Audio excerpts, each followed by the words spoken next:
জীবনে তো অনেক চাই খেয়েছেন, বাদাম চা কি কখনো খেয়েছেন কিনা কে জানে। আজকে আমরা বাদাম চা খাচ্ছি, আমি আর নিশান। আমরা বাদাম চা খেতে কিন্তু সেই রামগড় থেকে চলে আসছি বাগান বাজারে। আর সেই বাদাম চা বানানোর দৃশ্য কিন্তু আমি আপনাদেরকে দেখাচ্ছি। এই চা কিন্তু বিশেষ করে কিছুদিন আগে সোশ্যাল মিডিয়ায় আমাদের রামগড়ে যে সময়ের রামগড় পেজ, রহিম বিশাল, সেই রহিম বিশালের পেজে কিন্তু আমরা দেখছি। সে চা খাইতে কিন্তু আমরা দুই একবার আসছিলাম, কিন্তু ওনার দোকান বন্ধ ছিল। আজকে সে চা খাচ্ছি। ভাই, চায়ের কাপ কত করে? চায়ের কাপ কিন্তু 20 টাকা। আর বিশেষ করে যারা রামগড়ের ভিডিও দেখবেন, আমার ভিডিও, এখানে কিন্তু চা খাওয়ার জন্য, বাদাম চা খাওয়ার জন্য চলে আসবেন। দোকানের নাম কি? ইত্যাদি স্টোর লেখা আছে নি? এটা এখানে লেখা আছে। এটা বিশেষ করে রামগড়ের যে সোনাইপুল যে টোল পয়েন্ট আছে, যেখানে টোলের টাকা নেওয়া হয়, এরপরে কিন্তু একটু আসলে কবরস্থানের পাশে কিন্তু। তবে যেহেতু প্রথমবারে চা খাচ্ছি বাদাম চা, তার স্বাদ কেমন তাও শেয়ার করবো অবশ্যই আপনাদের কাছে।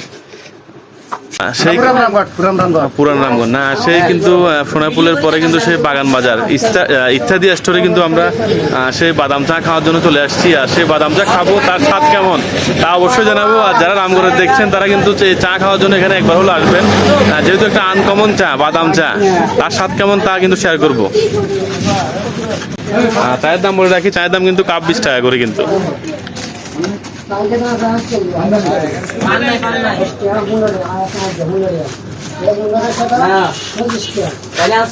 আনকমন নাকি? এটা মানে কাজু বাদাম মনে সম্ভবত।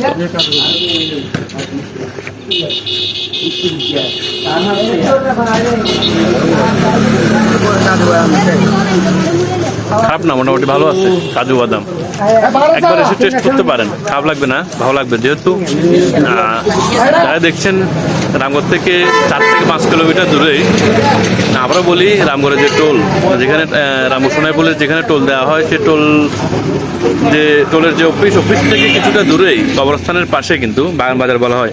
যাই হোক, সবাই ভালো থাকুন, সুস্থ থাকুন।